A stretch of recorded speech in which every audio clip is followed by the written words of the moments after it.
올해 들어 처음으로 야생 진드기 바이러스 감염 환자가 발생했습니다.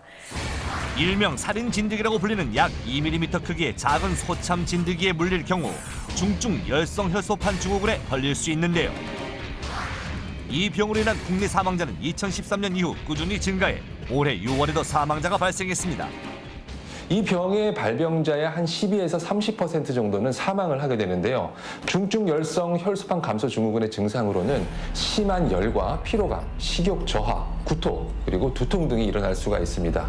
그래서 풀밭이나 산에 놀러 갔다가 갑자기 열이 나거나 하시면 바로 병원 진찰을 받아보시는 것이 좋습니다. 공포의 살인 진드기, 물리기 전에 미리미리 예방하는 방법은 없을까요? 살인 진드기는 주로 5월과 8월이 주 활동 시기입니다. 이 시기 때에는 풀밭이나 들판에 가서 맨살을 노출하는 것이 좋지 않습니다. 그리고 풀밭 위에 옷을 벗어두지 않는 것도 중요하고요. 풀밭에 앉았다가 일어날 때에는 옷을 꼭 탁탁 잘 털고 일어나시고 집에서는 반드시 세탁을 하십시오. 그리고 귀가 후에는 반드시 목욕을 하시는 것이 안전합니다. 이어지는 두 번째 장소, 싱그러움 가득한 산. 자연이 내뿜는 맑은 공기 마시며 더위마저 씻어내는 여름 산행의 묘미. 그런데 여기서도 등산객을 위협하고 있는 것이 있었으니 바로 산에서 절대 마주쳐서는 안 될 존재, 말벌입니다. 사람에게 치명적인 부상을 입히는 공포의 대상으로 널리 알려져 있는데요. 여기서 잠깐!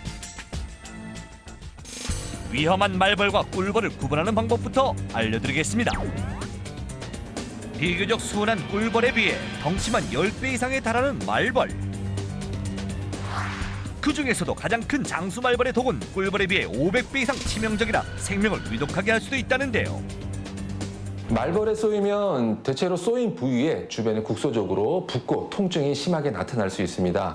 특히 장수 말벌의 독침 속 성분 중에 만다라톡신이라고 하는 것이 있습니다. 이것이 신경계 마비 작용을 일으키는데요. 특히 눈 주변을 쏘인 경우에 심하면 시력을 잃을 수도 있습니다.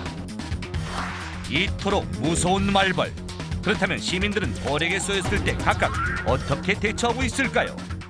핀셋이나 아니면은 그냥 손으로 짜거나 뭐. 된장을 바르면 낫는다고 하는데 그게 뭐 효과가 있나요? 안 됩니다. 이 벌침 속에 독이 계속 주입돼서 여러 가지 증상을 더 악화시킬 수가 있습니다. 꿀벌의 독침이 피부에 박히면 이런 신용카드 같은 것을 이용해서 박혀있는 꿀벌의 독침을 빼내시는 것이 좋습니다. 그리고 말벌은 피부에 독침이 박히지가 않습니다. 항히스타민제 등을 사용해서 신속히 병원 치료를 받는 것이 중요합니다. 때론 도심 주택가에도 둥지를 트는 말벌. 하지만 절대로 무리한 접촉은 금물. 반드시 119의 도움을 받는 것이 좋습니다. 자, 대망의 마지막 장소는 우리 삶의 터전 도심입니다. 하늘을 온통 새까맣게 뒤덮은 수상한 무리들. 아토피, 전식 등 알레르기 질환을 유발하는 이것의 정체. 누구냐 넌? 진드기? 말라리아 모기 정도. 그럼 모기 비슷한 종류? 도심 속을 접수한 신종 여름 해충.